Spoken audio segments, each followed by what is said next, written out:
출애굽기 21장 12절에서 25절까지 말씀 교독으로 마지막 절 합독으로 봉독합니다. 사람을 쳐 죽인 자는 반드시 죽일 것이나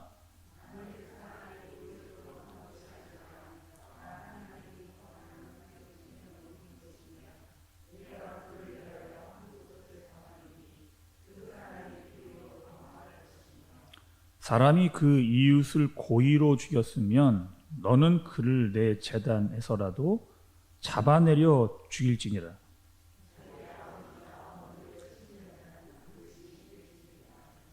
사람을 납치한 자가 그 사람을 팔았든지 자기 수하에 두었든지 그를 반드시 죽일지니라.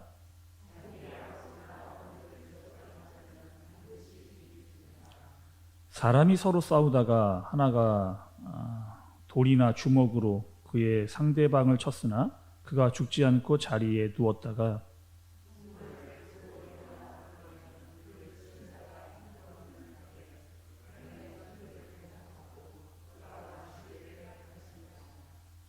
사람이 매로 그 남종이나 여종을 쳐서 당장에 죽으면 반드시 형벌을 받으려니와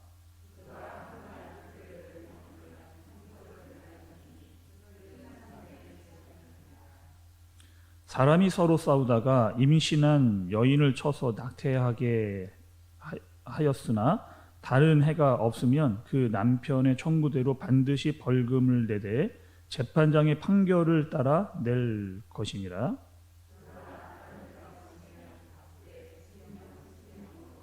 눈은 눈으로, 이는 이로, 손은 손으로, 발은 발로, 된 것은 된 것으로, 상하게 한 것은 상함으로, 때린 것은 때림으로 갚을지니라. 아멘. 네, 오늘 또 귀한 또 새날 또 월요일입니다. 또 우리가 기도했던 대로 하나님의 말씀의 분별과 지혜가 하늘로부터 임하는 귀한 역사가 오늘 새벽을 깨우고 나온 우리 한샘의 가족분들 한 분 한 분 위에 내려지기를 주님의 이름으로 축복합니다. 우리가 계속해서 또 십계명을 본 이후에 그에 따른 율례들 또 법규들에 대해서 말씀을 좀 함께 살펴보고 있습니다. 특별히 21장부터 23장까지의 말씀은 하나님께서 이스라엘에게 주신 법률들이다. 법률 중에서도 재판을 할 때 사용하는 말씀이라고 말씀을 드렸습니다. 특별히 사람과의 갈등과 문제가 생겼을 때에 하나님께서 이것을 가지고 판결을 해라. 이렇게 우리에게 그 당시에 알려준 그 말씀인 거죠. 그래서 그 법률들을 좀 자세하게 살펴보면 그 안에 사람들이 어떻게 살아가고 있었는지를 알 수가 있고 그들을 바라보았던 하나님의 마음이 무엇인지를 우리가 알 수 있게 되는 그런 말씀의 내용입니다. 먼저 여러분 우리가 이 법률들을 어제 오늘 또 이렇게 살펴보고 있는데 그 법률 속에 아주 중요한 전제가 있었습니다. 그 법률들에는 반드시 십계명의 정신이 들어가 있다. 그것이 전제가 되어야 된다라고 하는 말씀을 여러분께 드렸습니다. 단순히 여러분 십계명이 해라 하지 마라의 정도의 계명이 아니라는 거예요. 그 속에는 반드시 하나님에 대한 사랑과 이웃에 대한 사랑이 그 속에 들어져 있다라고 하는 것을 가지고 모든 이 법규와 율례의 말씀을 살펴보아야 되는 것입니다. 그래서 여러분 어제 우리 종에 대해서 십계명을 말씀하신 이후에 법률에 대해서 말씀하시는데 제일 먼저 종에 대한 법률을 하나님께서 말씀을 해주셨죠. 하나님께서 인간을 창조하셨는데 모든 인간들은 다 평등하다라고 하는 또 하나님의 형상을 가진 존귀한 존재라고 하는 것을 하나님께서 말씀해 주시고자 한 말씀입니다. 이 종까지도 품어야 되는 존재이고 그들도 인격적으로 대해줘야 되는 그런 존재다라고 하는 것을 어제 말씀을 통해 좀 들었죠.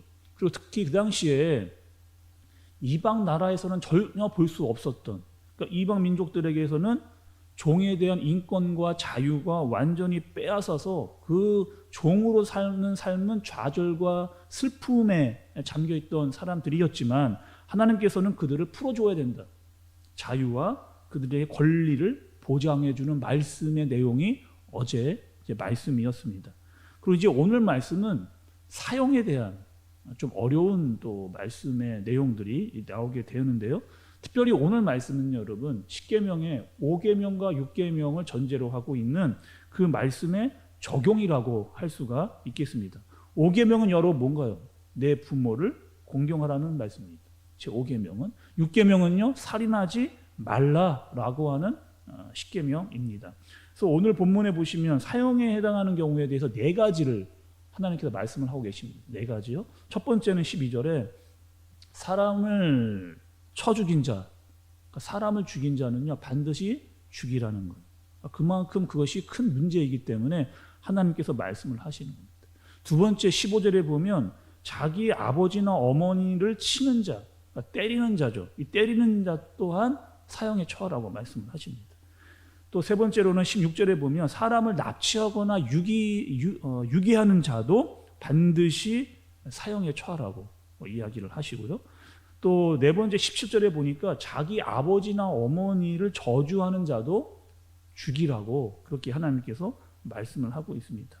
여러분 여기 그 살인에 대해서 하나님께서 말씀을 하실 때는 2가지로 하나님께서 분류를 하시는 것을 볼 수가 있어요. 먼저는 사람은 일부러 죽이려고 하지 않은 겁니다. 그러니까 고의성이 없는데 잘못해서 사람이 죽이고 나간 경우, 좀 안타깝기도 하고 이런 경우가 또 생겨서도 안 되겠지만, 그러니까 자칫 잘못해서 사람이 죽은 경우에 대해서 하나님께서는 도피성을 만드셔서 그곳에 잠시 숨어 있을 수 있도록, 시간을 벌 수 있도록, 또 그가 보복을 당하지 않을 수 있도록, 고의로 사람을 죽이지 않았을 경우에는 하나님께 피신할 수 있는 시간과 여건을 만들어 주신 것을 볼 수가 있습니다.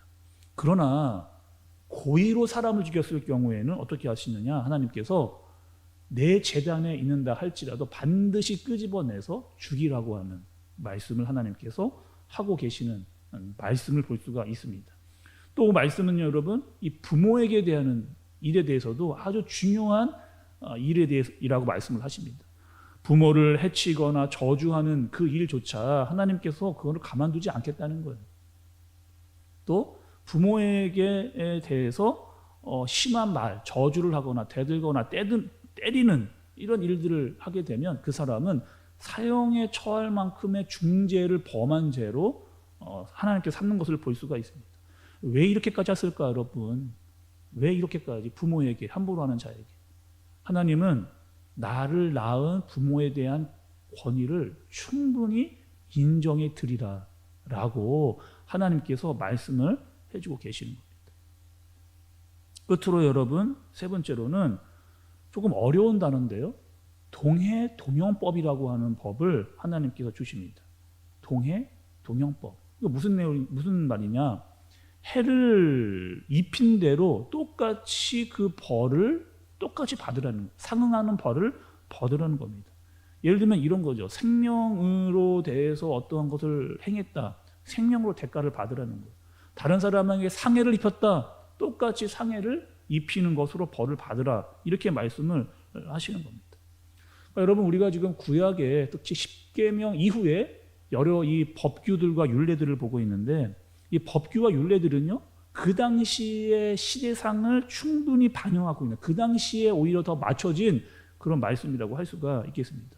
그래서 우리가 법규들을 볼 때는 그 당시의 사람들의 시대상을 좀 보고 그 사람들의 삶의 상황을 살펴보고 그 안에 있는 하나님의 마음과 정신을 우리가 좀 잘 깨달을 수 있어야 되는 겁니다. 그러니까 사람에 대한 존중 또 부모에 대한 존경의 말씀이 오늘 말씀의 중요한 포인트라고 할 수가 있는 것이죠.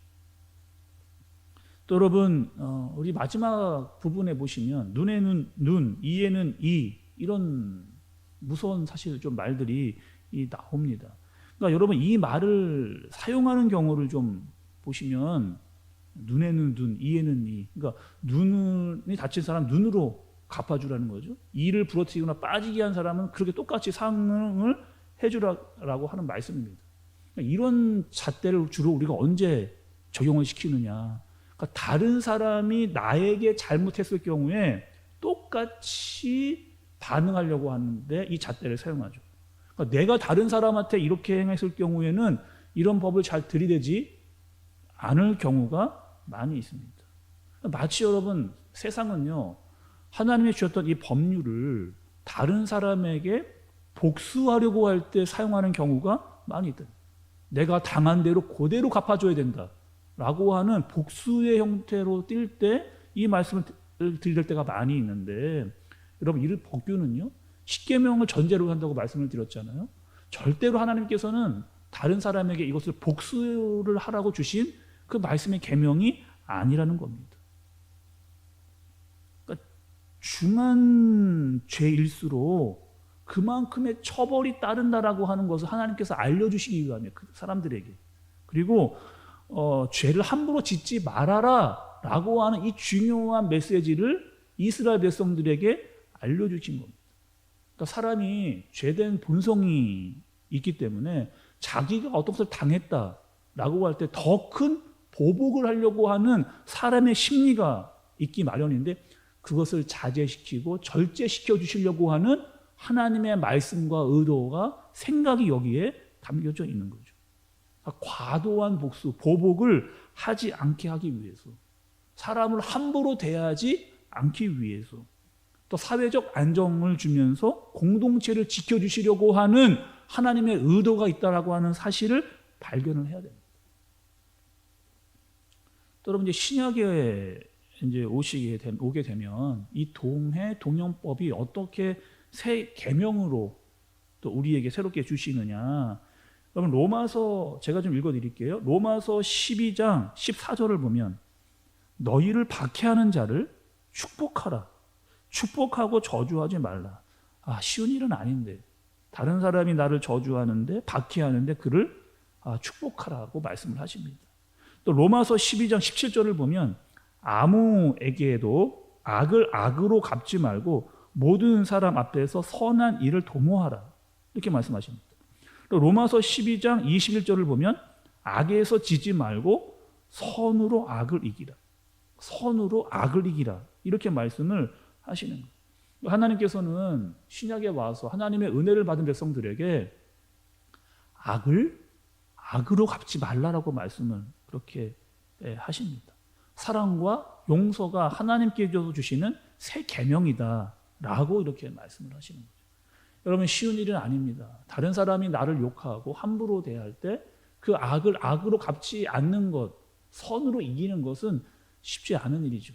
그러니까 하나님의 은혜를 경험한 사람이어야만 가능을 하고, 기도할 수 있는 사람이어야만 악을 선으로 이길 수 있는 사람이 되는 겁니다. 여러분 예를 들어서 다른 사람이 나에게 함부로 이야기할 때가 있잖아요. 그런 얘기를 들을 때가 있잖아요. 나도 내 안에서 막 함부로 이야기하고 싶은 욕망이 솟구쳐 올라올 때가 많이 있습니다. 또 다른 사람이 잘못했다라고 하는 이야기를 하면 우리는 금세 그를 비판하고 판단하려고 하는 그 마음이 우리 가운데 들어온다라고 하는 그 사실이에요. 예수님께서는 또 신약에서 비판을 받지 아니하려거든 비판하지 말라. 비판받지 않으려면 비판하지 말라라고 하는 말씀도 우리에게 허락해 주셨습니다.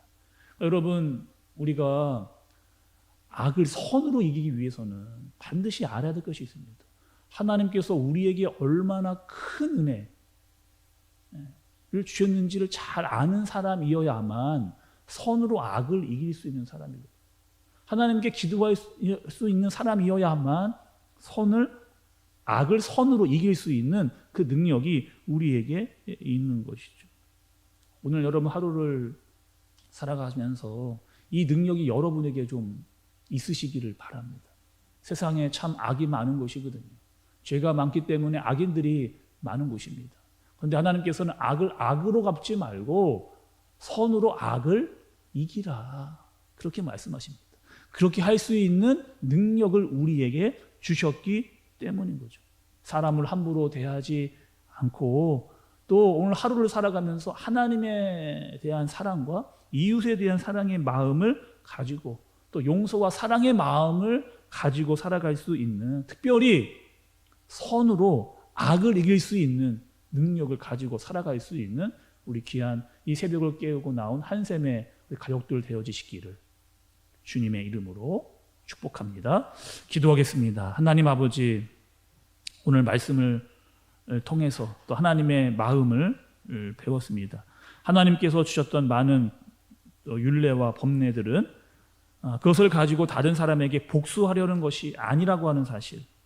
하나님께서는 잘못된 죄를 방지하고 그들을 보호해 주시기 위한 말씀이었다라고 하는 사실을 깨닫게 됩니다.